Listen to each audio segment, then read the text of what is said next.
Setelah Prabowo turun tangan membebaskan Tom Lembong dan Hasto Kristianto, akan seperti apa pengaruh politiknya? Bagaimana sikap PDIP kepada pemerintah? Kita akan bahas bersama Wakil Sekjen PDIP bidang komunikasi Adiana Pitupulu, ada juga politisi Gerindra Hendar Samarantoko dan pengamat politik Direktur Eksekutif Voxpol Center Research and Consulting Pangi Syarwi Caniago. Selamat malam, Bang Darsa, Bang Parwi, juga Bang Adian dari Bali. Apa kabar, Bang Adian? Baik, baik. Nah, kalau Bang Adian lihat amnesti yang diberikan untuk Mas Hasto, ini ada konsekuensi terikat secara politik atau tidak PDIP terhadap pemerintahan Pak Prabowo? Sampai tadi dalam pidato politik penutupan Kongres tadi, tidak ada pernyataan itu keluar dari Ketua Umum kami ya. Tentang sikap kita tetap menjadi penyeimbang. Kenapa kita menjadi penyeimbang? Karena dalam sistem presidensial kita tidak mengenal istilah oposisi. Itu loh. Apa yang dimaksudkan sebagai penyeimbang?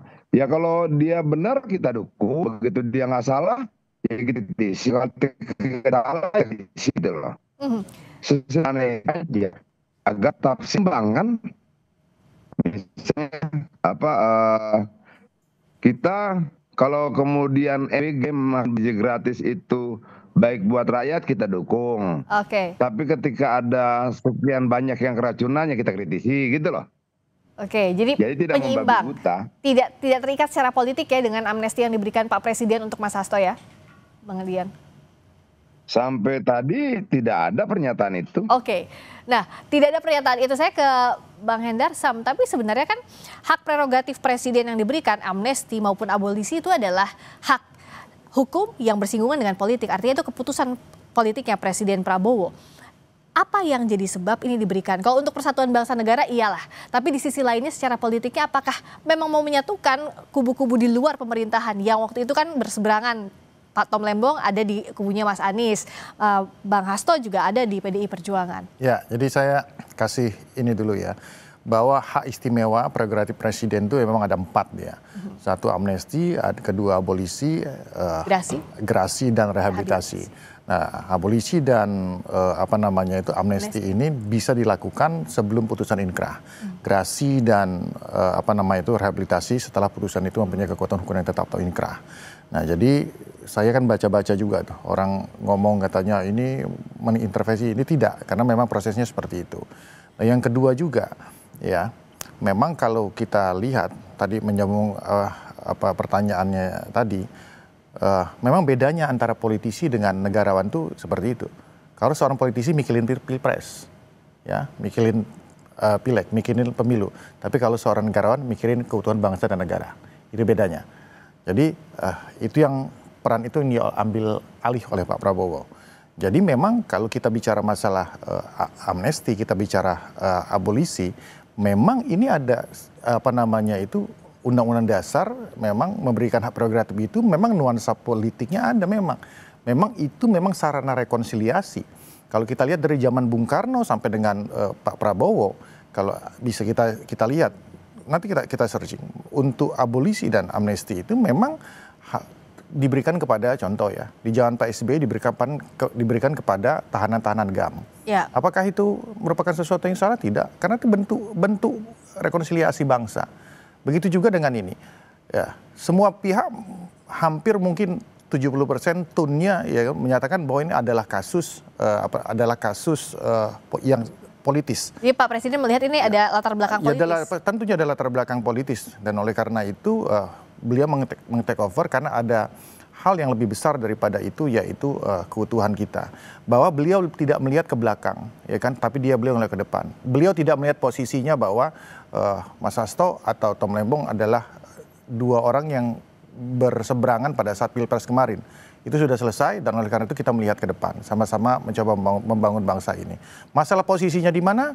Ya itu tadi, sebagai seorang negarawan, beliau tidak melihat PDIP harus masuk ke dalam atau mendukung pemerintahan ini, ya hitam dan putih. Nggak seperti itu, saya juga nggak mau kayak gitu.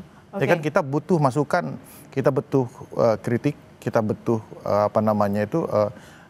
kritik-kritik yang sifatnya substansial dan benar-benar konstruktif. Kalau nggak gitu ya itulah demokrasi kita. Oke, jadi sarana rekonsiliasi. Kalau implikasi secara politiknya, Bung Pangi, dilihat dari helikopter view apa kalau dari sisi pengamat nih? Ya, pertama tentu saja begini Mbak Rizka, kalau saya melihat ya dari si implikasi teoritis politiknya ya, bahwa ini kan langkah yang cukup mengagetkan ya, dan ini langkah politik yang genuine menurut saya, asli yang dilakukan Pak Prabowo. Aslinya mazhabnya kan begitu, mazhab persatuan, keindonesiaan merah putih, bagaimana kemajemukan itu disatukan. Nah, konteks tantangan challenge Pak Prabowo itu kan nggak gampang. Dia kan menyatukan kekuatan yang ada. Jadi kecanggihan Pak Prabowo untuk bukan menaklukkan dalam konteks politik, tapi menaklukkan kekuatan yang ini berpotensi mengganggu konteks stabilitas nasional. Apa memang potensi mengganggunya? Misalnya kita nggak bisa pungkiri sosok di balik pendukungnya namanya Mas Hasto ya, ada nasionalis reformis. Kita juga tidak menafikan yang namanya sosok di belakang pendukungnya yang namanya Tom Lembong, nasionalis religius juga di situ ada. Nah, Pak Prabowo kan butuh semua kekuatan ini untuk bersatu gitu. Nah, ini juga sisa residu kalau pilpres saya nggak mau ambil sebenarnya. Meskipun kita nggak bisa melepaskan bagaimana Tom Lembong ada di situ posisi mendukung Anies Baswedan, kemudian bagaimana namanya Mas Hasto mendukung Ganjar Pranowo. Dua-duanya berseberangan ya, setelah ribut dengan Pak Jokowi, kemudian memecat Pak Prabowo, Pak Jokowi, kemudian hakimnya yang membuat mata orang terbelalak semua, yang tidak ada mens arianya, tidak ada niat jahat, dipidanakan. Dan di situ kan semua common sense akal sehat publik berbicara. Ada apa? Nah, disitulah kepiawaian kemahiran Pak Prabowo, termasuk mungkin Prof. Dasko membaca ini nggak boleh dibiarkan, ini teori kesadaran palsu. Itu membenarkan bahwa kegelisahan publik membaca ini. Nah, itulah memulihkan trust publik dalam konteks ini. Beliau bukan dalam konteks abolisi digunakan sebagai kartu as untuk menertibkan atau mendisiplinkan elit, tidak. Tapi ini kan momentum yang tepat juga bagi beliau untuk menampar keras, untuk memberikan sindiran sindiran keras, tamparan halus kepada termasuk hakimnya, ya kan? Termasuk pesanan politiknya mungkin yang diduga bisa iya bisa tidak, ya. Kemudian Pak Prabowo mengambil peran di situ bahwa ini tidak boleh dijadikan ada ikhtiar politik yang luar biasa. Waktu momentum yang tepat ini untuk mengatakan kinot. Tidak ada waktu yang tepat. Harus diakhiri bahwa hukum tidak boleh dijadikan sebagai alat kekuasaan. Gak boleh jadi komoditas politik, gak boleh jadi komoditas kekuasaan. Nah, itu yang dimanfaatkan oleh Pak Prabowo dalam konteks ini membaca. Dan itu kan butuh kontemplasi dan dia minta pendapat ke DPR juga. Jadi bisa dikatakan ini adalah langkah berani Pak Prabowo menggunakan hak prerogatifnya. Tapi Bung Adian, akan jadi ada hutang budi atau tidak antara PDIP kepada Prabowo? Tapi kita bahas usai jeda di Sapa Indonesia Malam sesaat lagi.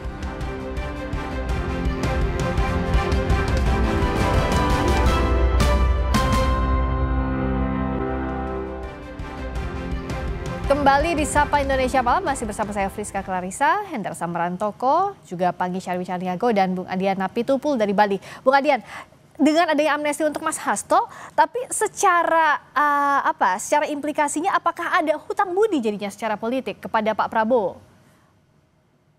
Gini loh Mbak, saya tuh bingung dengan cerita-cerita rekonsiliasi. Emang kita ngapain sih selama ini? Apalagi tadi pakai contoh dengan GAM dan segala macam. Emang kita ngapain? Sehingga kemudian harus dianalogikan dengan contoh-contoh ekstrim seperti itu gitu loh. Ini kan menurut saya lucu ya. Misalnya begini, apakah ada masalah di parlemen? Nggak ada. Kita punya kursi terbanyak.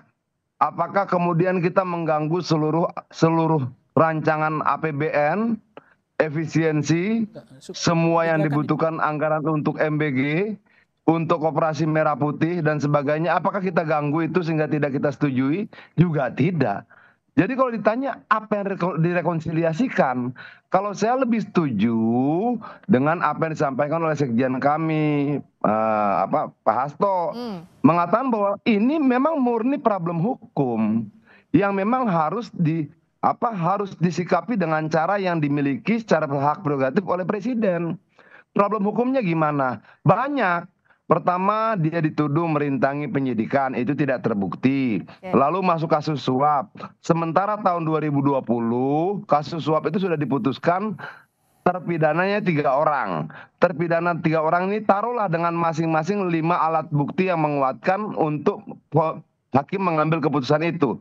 Tiba-tiba beberapa alat bukti itu dibebankan juga oleh pada sekjen dalam putusan dia. Artinya yang 3 orang sudah dihukum ini bisa dong menggugat KPK. Harusnya hukuman kami tidak sebesar kemarin.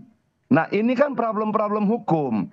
Nah problem-problem hukum itu harus diselesaikan dalam sekian banyak mekanismenya. Dalam mekanisme ketatanegaraan bisa tidak dipakai hak-hak yang dimiliki presiden.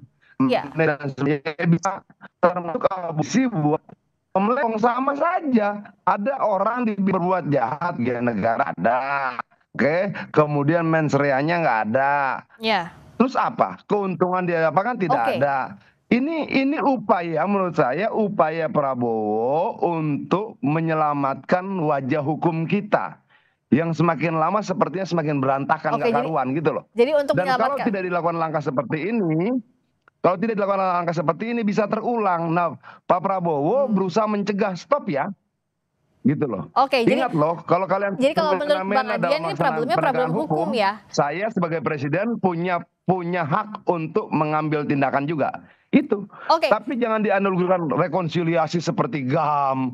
Ampun deh. Nah ini biar dijawab sama Bang Hendar Sam. Silakan Bang Hendar Sam. Kata Bang Adian nggak ada hubungannya dengan rekonsiliasi kalau ini. Ya. PDIP nggak ngapa-ngapain. Gini. Rekonsiliasi itu ada sebuah peristiwa yang besar, berat, yang harus direkonsiliasikan. Peristiwanya apa? Nah silakan Bang Hendar Sam dijawab. Bang Adian, saya kasih ke Bang Hendar Sam. Makanya udah saya jelaskan di awal. Gini, kalau cari contoh, tolong jangan yang bombastis, jangan yang ekstrim. Lah, Bung Hendar Sam ini dalam posisi mau memuji Presiden Prabowo. Itu urusan elu. Tapi pakai contoh yang kemudian pantas, patut, layak. Saya sampaikan tadi contohnya di DPR itu tidak ada penolakan anggaran. Apakah PDI Perjuangan bisa lakukan itu? Bisa. Ini dijawab ya Bang Adian ya sama Bang Hendar Sam. Silakan Bang Hendar Sam dijawab dulu. Ya, jadi ya makanya saya jelaskan tadi di awal apa yang dimaksud dengan amnesti, apa yang dimaksud dengan abolisi. Jadi tapi ini yang khawatir ya kan, apa yang Bang Adian sampaikan itu nanti saya klarifikasi, ini mengganggu suasana kebatinan dari masing-masing pihak, kan gitu kan.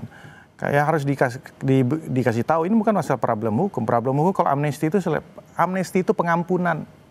Jadi perbuatannya ada tapi diampuni. Beda dengan abolisi. Nah itu yang harus tahu. Jadi kalau kita bicara masalah hukum, ini bukan masalah hukum artinya. Masalah hukumnya udah clear. Ini pengampunan oleh presiden.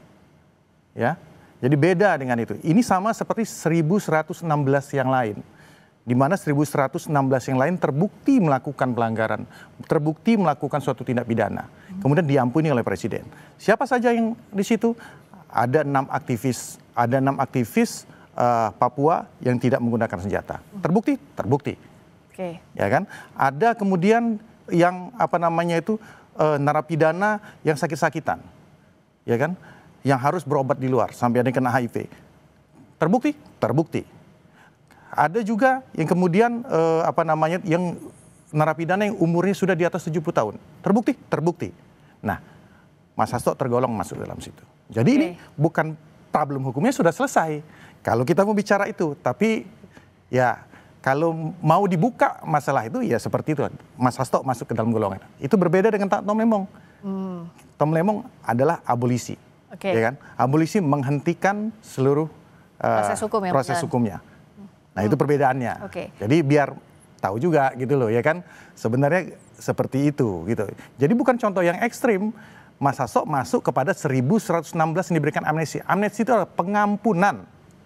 Diampuni oleh presiden melalui hak istimewanya prerogatifnya tersebut. Itu. Tapi bukan dalam konteks mengikat secara politik. Tidak mengikat secara politik, ya terserah lah. Kalau nanti Bang Adian mau ngomong di sana, saya malah senang aja. Karena itu merupakan vitamin ya harusnya bagi ini, bagi pemerintah ini. Kalau gini, maksud saya gini. Jadi saya pertanyaan saya sederhana. Gimana? Pertanyaan gini loh. Gimana, dulu zaman Presiden Jokowi, saya pernah mengurus gerasi untuk seorang aktivis dari Sulawesi Tengah, namanya Eva Susanti Bande.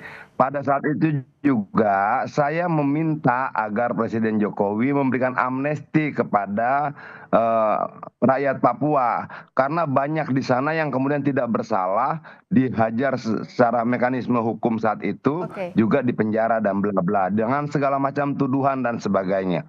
Tanggal 10 Desember 2014, Eva Susanti Bande diberikan gerasi. Tahun 2015. Sebentar dulu. Tahun 2015, aktivis-aktivis Papua itu dibebaskan dan dalam bentuk amnesti.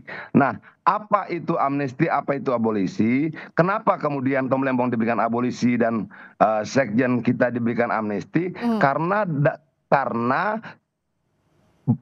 pernyataan banding dari para masing-masing pihak belum disampaikan. Oke. Artinya kalau Tom Lembong sudah sampaikan tuh banding, dihentikanlah proses hukumnya. Ini proses hukumnya sudah berhenti menuju tahap berikutnya. Artinya secara hukum dan mekanisme hukum bisa kita perdebatkan itu. Tapi apapun itu, yang saya minta begini. Jangan mendramatisasi persoalan seolah-olah kemudian situasinya segitu gentingnya, tidak. Gitu loh. Saya tetap melihat bahwa gimana sih? Enggak, saya tetap melihat bahwa ini adalah sama seperti yang disampaikan oleh teman pengamat tadi, bahwa ini sebenarnya teguran agar tidak ada lagi sewenang-wenangan yang ini disampaikan. Kenapa? Terhadap Tom Lembong dilakukan hal yang sama, terhadap sekjen dilakukan hal yang sama. Kasusnya tidak sama, situasinya tidak sama, proses yang dijalani juga tidak sama. Tapi jadi prosesnya tidak sama. Kalau dari Bang Adian, ini adalah teguran untuk penegak hukumnya. Terakhir, Bung Panggi, singkat saja, apa yang harus jadi follow up after ini? Ya, ini kan pertama, ini kepiawaian kemahiran Pak Prabowo untuk investasi politik 2029. Itu butuh sekali beliau kekuatan itu dari semua kelompok yang beliau rangkul. Bukan saya nggak ditaklukkan kan, tapi dirangkul dalam konteks ini. Nah, soal kasus Hasto maupun Tom Lembong, itu kan menjadi pembelajaran politik yang penting sekali, karena jangan sampai hukum ditaklukkan oleh realitas kekuasaan sisa. Nah, ini yang kemudian perlu bicara, dikejar apa motifnya seperti ini. Nah, kalau misalnya Mas Hasto tadi soal tidak kerugian negara juga nggak jelas, kemudian ini juga banyak hal yang kemudian dipertanyakan juga, termasuk Tom Lembong misalnya, itu kan juga hal yang aneh gitu, dan ini betul-betul menjadi pembelajaran yang maha penting bagi siapapun yang berkuasa. Jangan absolut, jangan sewenang-wenang. Karena kekuasaan itu belakangan terbukti kekuasaan lama itu layu sekarang. Jadi jangan menyalahgunakan kekuasaan, jangan ada politisasi hukum, begitu ya? Ya, itu yang ingin disampaikan. Dan Prof. Dasko saya lihat itu piawai di situ membaca situasi ini, dan sebenarnya yang disampaikan Pak Adian betul juga, bahwa tidak ada problem dengan PDIP. Bahkan PDIP itu mendukung persoalan tentang undang-undang TNI juga didukung kemarin. Jadi ada yang mendukung pemerintah penyeimbang seperti yang memang tadi. Dia mengatakan bukan oposisi tapi penyeimbang, tapi konstruktif. Dan mereka juga mengatakan itu yang betul itu akan didukung gitu. Nah, artinya sebenarnya utang budi juga saya nggak mencermati juga sampai sejauh itu ya. Tapi selama ini pun PDIP itu sangat tegak lurus, sangat mendukung pemerintahan Pak Prabowo. Simpulannya jangan sampai ada politisasi hukum dan jadi evaluasi proses hukumnya, jangan sampai harus diakhiri dengan ini kan gaji udah dinaikkan ini, Mbak. Baik. Artinya hakimnya salah atau Tom Lembong yang salah? Artinya hakimnya dikejar. Kenapa dia memperlakukan itu? Dan itulah tamparan keras dari Presiden Prabowo terhadap hakim yang menjadikan hukum sebagai alat kekuasaan. Baik, terima kasih. Yang menarik sebenarnya. Bung Panggi, terima kasih. Bung Hendar Sam, terima kasih juga. Bang Adian, sudah hadir sampai Indonesia Malam.